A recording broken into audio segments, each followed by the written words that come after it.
This is Funnel Fox webinars coming at you live, saying hi. Welcome. Hope you're having a good start of the week. So I will stall a little bit because we have quite a few registrations for this webinar. If you want to grab a coffee, if you want to grab some water to hydrate, now is a good time to do so. But we'll give it just a quick minute for everyone to join. Yes, we're really excited for this one. The content that our partners from Legal Notes prepared is really strong. We've already had some high interest from certain communities in the app growth. So maybe you're one of them. Yeah, and like overall at Funnel Fox, we've been receiving some requests for guidance from our clients and community recently with like legal and compliance questions. So, we decided why not actually invite the real experts that specialize in it, that work with it every day, to kind of help us navigate this, sometimes difficult, but definitely important topic, Okay, so I see people are still slowly joining in, but no reason to stall anymore, I think. So let's get going. So today's topic is paywalls that don't get pulled. So we're going to talk about external paywalls, what the stores actually allow, right? Auto-renewal, trials, cancellation rules, United States and Europe, jurisdiction and setup. So we have Oleg here from Legal Notes. So Oleg, please introduce yourself to the audience, maybe. Yeah, thank you. So nice to meet you all. My name is Lech. I'm Regional Legal Officer at Legal Notes. Our company helps a lot of startups and a lot of other companies to help them to list their apps on App Store, on Google Play, and support their ongoing operations, and not just the startups specialized in apps, but other different types of companies. And today I will tell you about compliant paywalls. As you heard, we will talk about mostly about external paywalls, about the way to proceed with subscriptions with payments for your apps outside of the App Store and Google Play. The uncomfortable truth about 2026 is that a great many subscription apps carry a defect in their checkout and cancellation flow right now, and it is not connected mostly to the App Store or Google Play. It is mostly connected to the terms and conditions or terms of use, whatever you call that, of your app or your interface. So nowadays, the main problem with apps and with websites and with other products, and not only the documentation part of it, not just terms that I mentioned, but also the interface, how you position the rights of the customer, how you present rights of the customer, to the user on your interface with some notifications, with emails, and so on. And today, we'll try to have a clarity on what the app stores actually let you do in each market. So you will have, or will try to deliver you a checklist of the disclosures and exit mechanics that are enforceable today, and you will know about the risk read on your flow and what to fix first within your app. So 4 questions in order, as mentioned, we will have divided in blocks. So first block will be about which of 3 payment models do you run. Mostly it is external. We'll talk about the external payments, but we'll cover just in general all payment models, just in a few words. Then we'll jump to what must the paywall say and how must the exit work, what are regulators actually punishing, and does your corporate setup change any of this?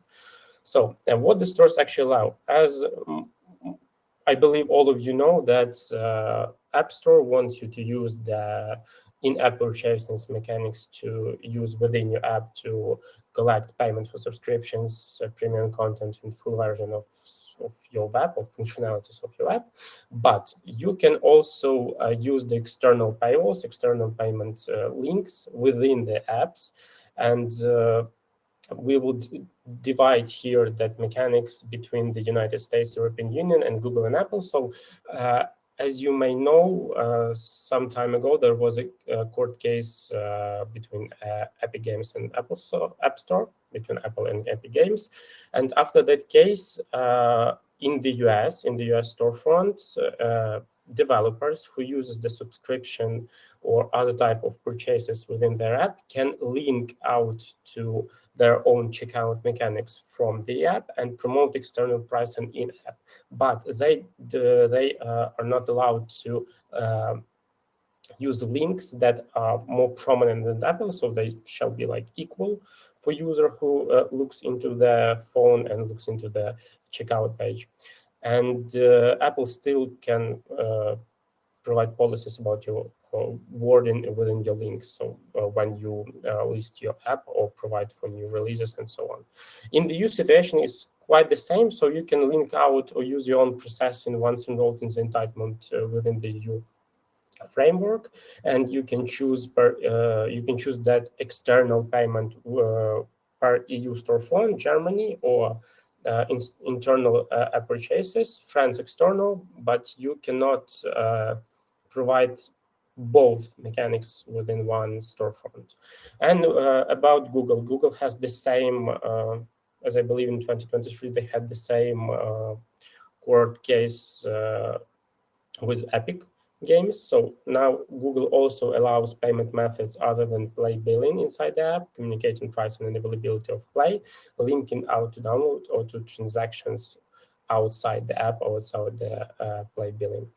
But despite, on the contrary, with the Apple, they do not provide for significant restrictions for both the US market and both the EU market. In the EU, Google has the same I would call it the same approach as for the US. So user choice of billing, you can bill users besides Google's, so use external payment methods.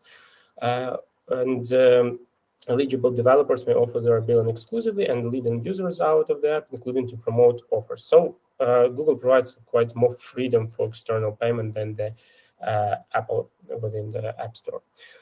So the third model, web to app. So this model provides that you can sell the subscription or another type of functionality within your app, but on your website, so using the external payment method as the first window that users see. So, for example, user enters your website, user buys your subscription, and only after that, user enters the app, provides for his credentials, and after he signs in, he already has the subscription activated. So it all works at the back end. So what stores usually say about such methods? So Google is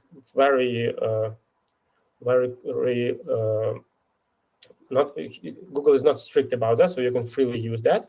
But Apple, on the other hand, has multi-platform services rule. So if you opens access to what was bought on your website and is working within your app, you shall offer the same thing as in-app purchases. So not you can use both payment methods, in-app purchase and external website payment, but you need to offer the users these options. And there are some carve-outs exist from this rule. So if you have reader apps, enterprise sales, person-to-person services within your app, you can provide the payment only within your website, so you will not be obliged to provide the same items, the same subscriptions, the same products offered within the app as in-app purchases. So as also for the Apple outside the US, in the EU, you still may not steer iOS users to your web checkout from inside the app, as the exceptions that were talked about on the previous slides were more about the US and the EU because of the framework of these jurisdictions. US has such special framework due to court cases, and the EU has such framework due to the regulations, specifically Digital Markets Act and Digital Service Act.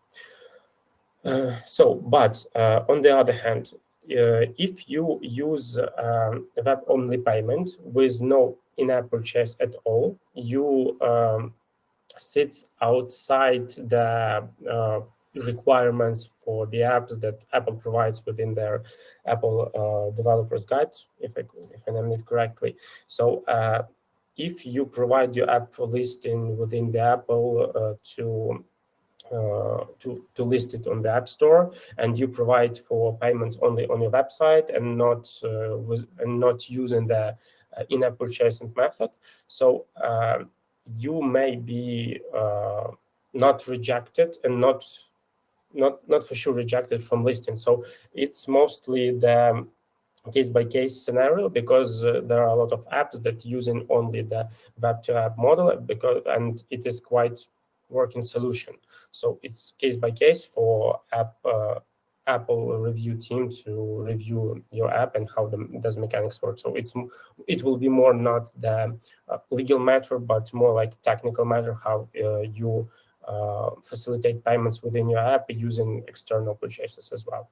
So what does not apply to you if you use web-to-app model? The epic injunction, which was mentioned previously, does not apply to you because the main problem of that case was that the Apple started to be obliged to provide the solution for developers to link to external payment methods outside from the apps.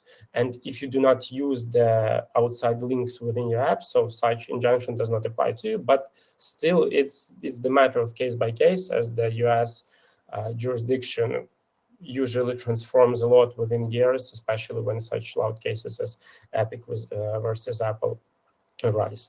So also the EU entitlement selection and giving up in purchase on the storefront also does not apply to you, because you will not use in-app purchase on the storefront. And a store commission, which is quite a good part for new apps for small startups, does not apply to you also. So you will not pay a store commission on the subscription itself, because you facilitate such payments on your own. And what lands on you in full after you started to use only external payment methods, especially on your website. So you become the trader, which follows from the contracting with the consumer. So your terms and conditions, or terms of use, as I mentioned, you can call it whatever you want, they started to work as a contract between you and between your consumer. And it works the same when you list app in App Store and provides for in-app purchases, but in case of in-app purchases, the App Store facilitates all the withdrawals, all the refunds, and so on. And Apple specifically prohibits apps themselves to provide for refunds if user used the in-app purchases method within the app. And also proof of consent. So all you may know that when you buy some subscriptions, when you register to some apps, to some websites, you just put a tick that you agree to the terms and conditions, and that you agree to the subscription, to the terms of subscription, specifically that you will be charged monthly or yearly or quarterly, depends on the subscription time. So you will need to make sure that you have on your website that proof of consent, and you can, for each user, to identify which user provided such consent and which one has not provided it. So it will be your responsibility in full, but with some exceptions, and we will talk about them on this slide more. So just a bit more about what I mentioned in this 4 bullet points. So first, in refunds.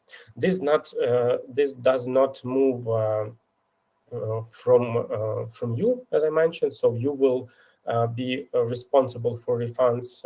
You will be responsible to process the refund requests from your users. And when you use the App Store, the Apple provides for such refunds on their own, which is not very comfortable for all of startups, because some of the refunds are arguable, some are not. And so when you have this all within your company, within your app, it is a bit more comfortable, especially when you have a lot of refunds or have a lot of users.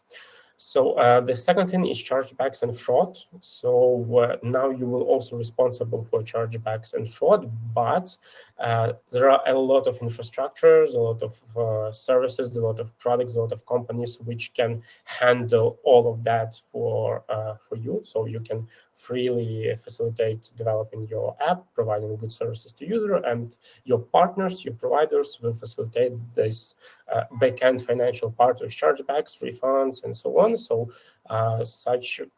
one of such providers is Fox Payment, which builds payment infrastructure for apps acquiring users on the web, subscription state held outside any single processor, multi-PSP routing, and renewal and recovery. So you will have this part of headache, of financial and compliance headache provided to the professionals who works in Fox Payments or another service providers.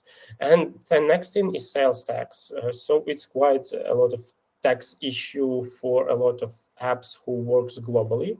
And for that reason, it is important when you use external payments, when you collect payments on your own without using any providers and so on, to know which taxes you will need to pay and where specifically, because in the US, for example, you will have different sales tax rules in each state, and in the EU, for example, you will have, I would say, quite different VAT rules than you will see, for example, in other countries. And the first thing is the conflict you currently live is. So if you, as I mentioned in the first point, if you use the in-app purchases within the App Store, you do not control the refunds, but you control consumer law places, obligations which consumer law places on you, specifically on your interface, your UI, and your terms and conditions. So, and when you owe the bill, but the refund process itself, so processing the refund request, will be handled by the Apple team, which does not provide a lot of control for you and understanding how your money flow, what you need to, I would say, fix within your UI, within your app to remove a lot of refunds. But when you own the billing process fully, you can have that all handled within your company, and it makes the process of upgrading your app quite faster. Next thing is auto-renewal charges and the exit. So I will say quite short about how it was developing in the US. So in October 2024, the FTC, Federal Trade Commission, finalizes the negative option rule. So it provided for click-to-cancel rule built on 4 requirements, which should provide the users a more open way to cancel subscriptions. On July 2025, the Earth Circuit vacates the entire rule, so click-to-cancel rule with 4 requirements on procedural grounds, but on March 2026, the FTC reopens that rulemaking, so maybe in the future we will see what will happen with the that click-to-cancel rule and for protections for requirements of that rule. And despite that click-to-cancel rule has been vacated, I would say canceled, you will still have the Restore Online Shoppers Confidence Act, or ROSCA Act, or just ROSCA. You will still be obliged to be compliant with that act, which provides for clear disclosures, express informed consent, and a simple cancellation mechanism for your users. And in the US, it's quite not very clear categories, such as clear disclosure and expression informed consent. So they will be formed in the, and they are being formed in the court proceedings, court cases, and a lot of companies pay fines and civil penalties for get to know how such categories are being more translated from legal language to simple language by courts. So about the 4 requirements. First requirement is no mispresentation. So you shall provide clear facts about the cancellation process, about the subscription process, about any other facts that can facilitate users' mispresentation of what he's buying and how he can cancel that. And the second thing is disclosure before billing information. So you need to provide just like the full mechanism how to cancel a subscription, when the subscription will charge, specifically the date, for example. You can calculate that, but just to provide that on monthly basis from the day of the subscription, from the day of the purchase, the amount of money that will be charged, the trial terms, if any, and how to cancel specifically, when, what button to press, and so on. The next thing is express informed consent. So as I mentioned, you shall gather consents from the users that they understood how that works. And simple cancellation process means that your cancellation process for subscription shall be the same as the sign-up process. Federal law guards the entrance and California guards the conversion. What does it mean? It means that federal law provides some very general terms for subscriptions and their cancellations, while the state's law provides specific terms, like for example, California automatic renewal law provides for specific amount of time which you shall provide the message to user about the renewal of trial of renewal of subscription, or when the trial will be end and the subscription with the charges will be enacted. And from all the states that I'm aware of and regulation, I would say there are three that I would stop: California, New York, and Colorado. So California is the broadest regime and the most strictest, with a lot of rules, a lot of days, a lot of numbers. And New York provides more provides for new rule for price increase. So you shall receive consents for price increase for your subscription. So not just the message to the email or in the app that hello, our subscription will increase after 1 month. Please, if you want to continue, just pay new price. No, you will need to gather such consents for New York users. And in Colorado, they provides that consumers are not just the individuals, but also the businesses which use your app. So it provides for a lot more of users which can use the consumer law against your company. But I believe if you comply with the California law and the federal law, you comply with almost all states. So the terms, how the terms live on the paywall screen itself in the EU. It's quite the same regime with a lot of strictness. So price, billing frequency, and cancellation conditions cannot live only behind the link terms, as I mentioned. Everything now lives also within your interface, within your UI. So users shall have quite clear information and clear picture about how they can subscribe and how they can start trial, if any, and how can they cancel trial before the subscription charges, or how they can cancel the subscription before the 1 more months will occur and 1 more batch of money will charge from the user. So, in such case, we have to distinguish 3 main categories: withdrawal, termination, and cancellation. So withdrawal is available 14 days, then gone for good. It's like the main consumer protection in most jurisdictions in the world, with quite exception about the days and some details, but in general, it's quite the same for most of the jurisdictions. Termination is something a bit different. So when we're talking about termination, it's not withdrawal provides for money return to the user. So if I withdraw the subscription within that 14 days period, for example, in the EU, the company shall return the money for me with some exceptions. Yes, some exceptions. And if you're talking about termination, when I terminate my subscription, I will not receive my money back, but I can use that subscription until it ends, until the month ends. And cancellation is quite the same thing, but mostly it's used in the US, so it's more a terminology thing, so more like wording.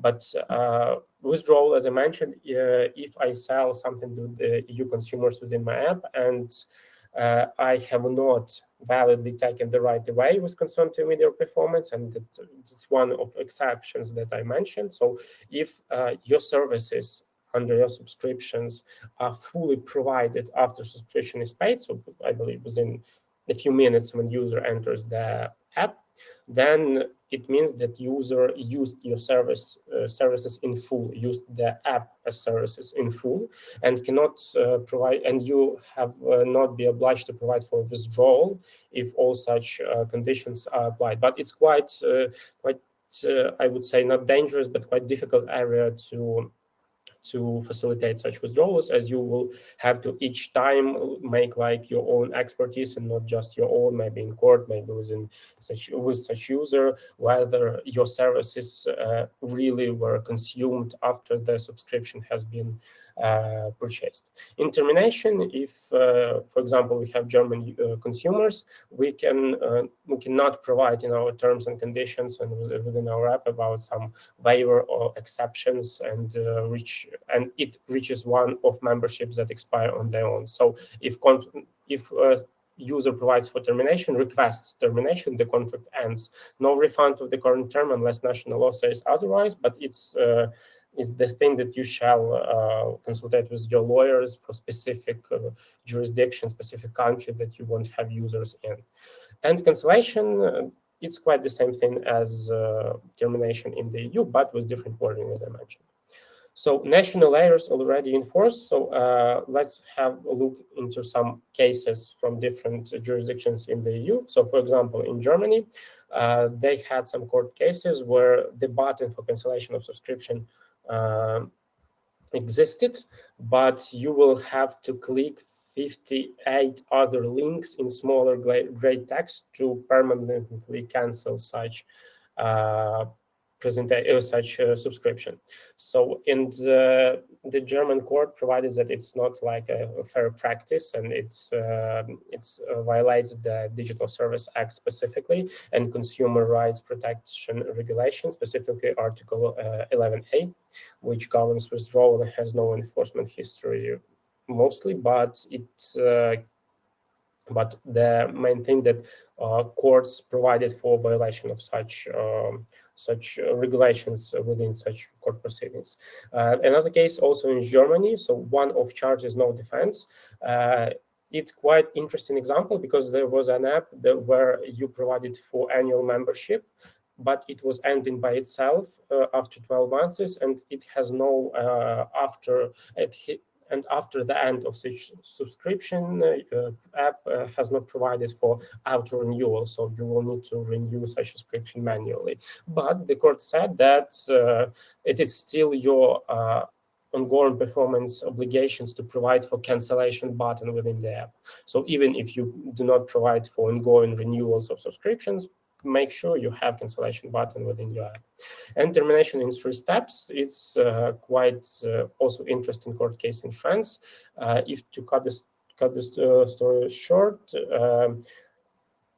it has the same, I would say, meaning as they had in the US. So if you provide for subscription process within your app, they believe that in France, they believe that the cancellation process shall be the same, but if not the same, specifically equally the same. So if you have to click 3 buttons to subscribe for product in app, you will need to provide 3 buttons to cancel the subscription within the app too, for it to be fair.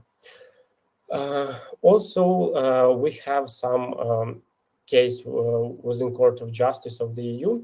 So it was quite a difficult question for them to understand if you have the withdrawal right, a 30-day free trial converting automatically into a paid subscription, or does the consumer get a second 14-day withdrawal right at the conversion? And they said that normally no. One withdrawal right covers the whole contract, and it runs from sign up. So it has some exceptions, and such exceptions are connected to your to how you provide information to your users. So how you provide and gather such consents, how user understands how such trial period ends, and how the withdrawal mechanics work. So if you provide clear disclosures about the subscription process, trial, terms, and so on, that you will only have one withdrawal right as user in your case, if any.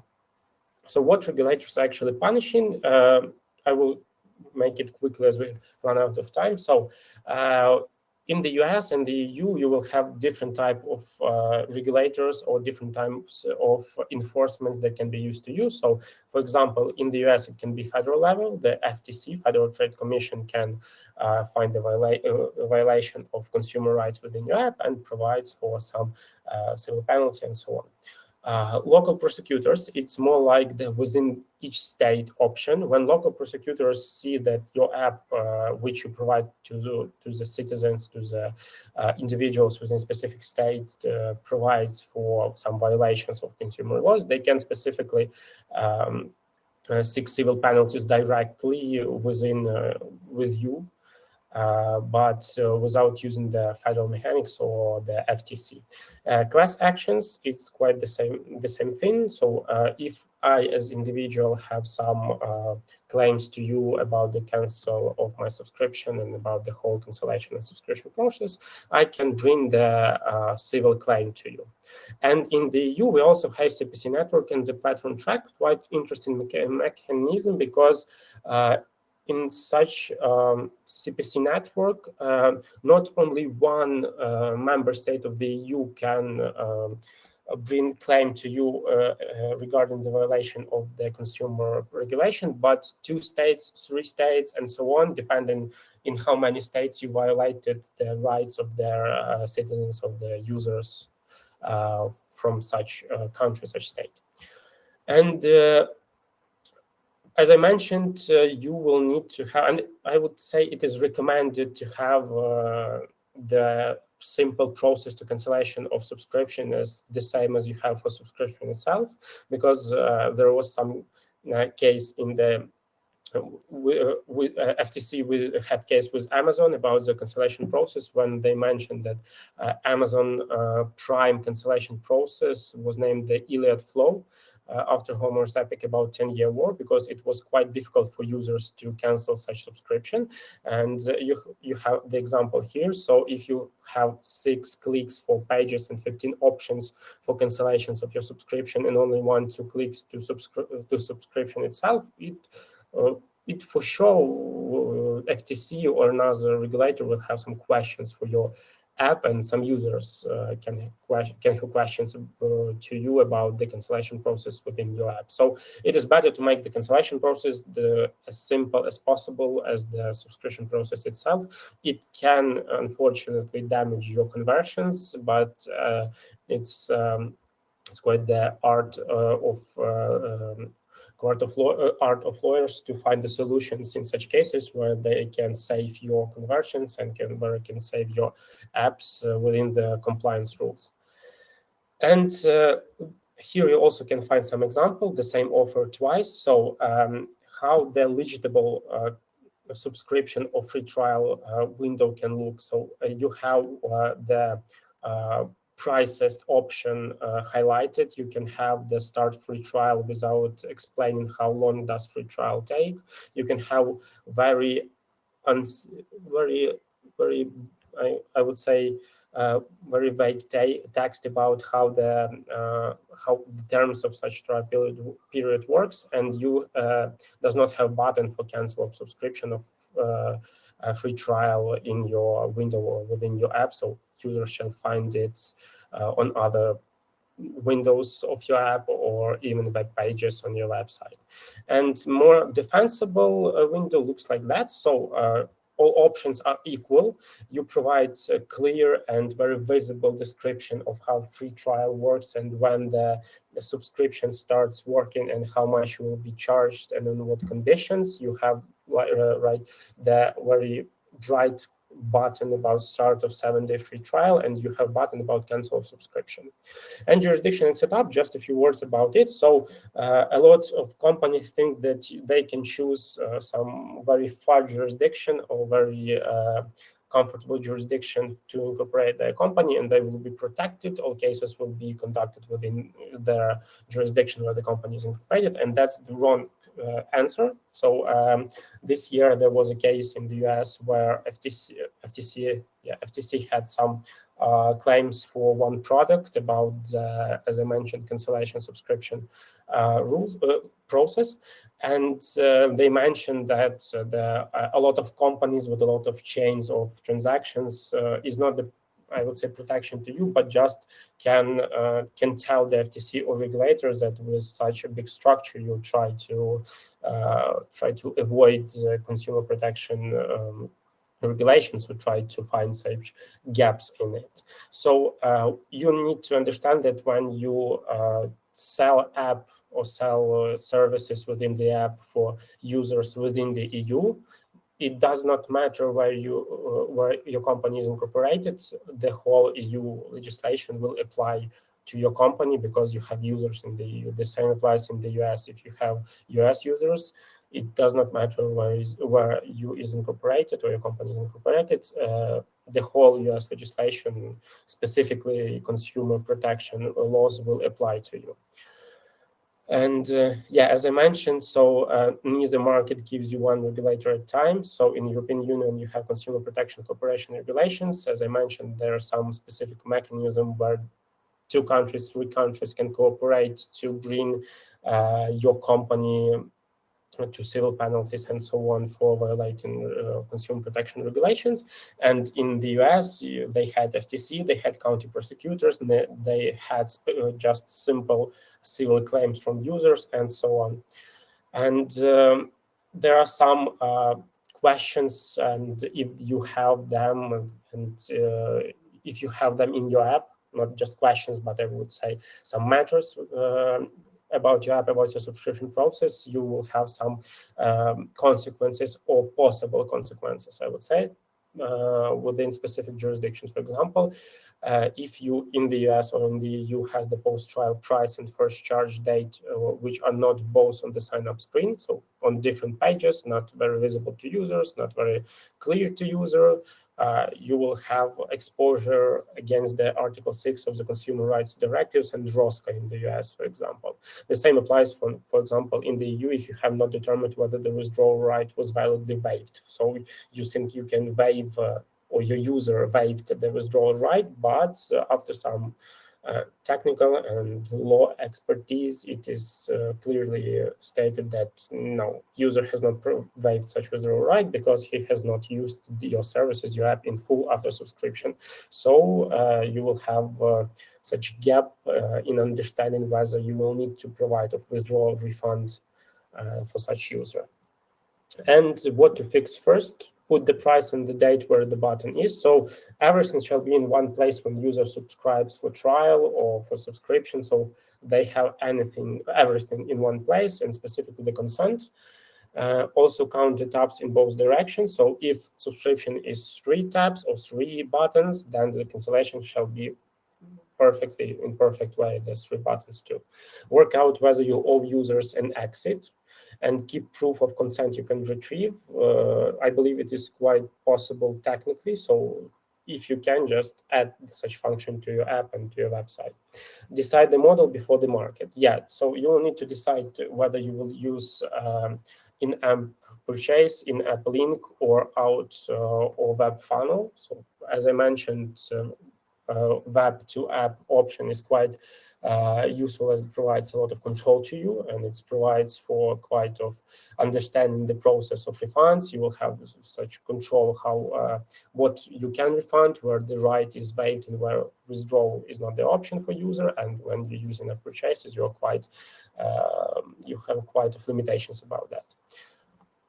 And questions, I guess I got everything in time. So if we have any questions, just let me know. Yeah, bravo, Oleh. It's really such a treat to get insane value for free. Let's be real. So we don't have any questions so far, but guys, if you have any questions, feel free to drop them in the chat. Oleh, people were just saying that the presentation is incredibly valuable. They were asking if they will be able to download it. So you guys will receive the recording We'll share the recording on our socials as well from FunnelFox, Twitter and LinkedIn. We haven't confirmed with Legal Notes whether we can give you the full presentation, but be on the lookout. We will. Oleh is nodding, or? Yeah, sure. I believe we can provide the presentation. Okay. So, perfect. So we'll follow up on socials with the presentation. So be on the lookout for that. If you have any questions, now is the time to do it. I do have to say it's not a topic that I guess you would discuss with your friends getting coffee or beer. So I guess I do understand why there's not many questions right now. It's definitely something that you need to kind of dive into, I guess, right? yeah, quite a lot of information to gather, and still it's just the tip of iceberg. Yeah. So guys, you have Oleh's contacts, by the way, from Legal Notes. So they provide virtual legal consultations. If you have like a specific question to Oleh, maybe after you get the presentation, after you rewatch the recording, feel free to drop him an email. I guess we can wrap this up. It doesn't seem like people are having any questions. Probably everyone is just trying to. Okay. Oh, Irina, I'm guessing she's from Legal Notes. Yeah, she's asking that I could suggest some topics that would be of interest in the future. We'd love to work with Legal Notes again, do a similar webinar. Yeah, so feel free. Yeah, sure. And also thank you for FunnelFox to organize this webinar and to invite me to give you a lot of that quite boring but very important information. Yeah. I wouldn't say it's boring. I think it's just, not everyone's a lawyer in our audience, so it probably takes a little bit more time to kind of digest everything. It definitely does for me, at least. So yeah, I get where there's not any questions. I think we can wrap this up. No need to stall anymore. Oleh, thank you so much. This has been wonderful. So yeah, guys, again, be on the lookout for FunnelFox socials. We'll put out follow-up content around this webinar. And yeah, Oleh, hope we can do this again on a different topic. Yeah, thank you. Thank you so much. Have a nice day, all. Bye-bye. Bye.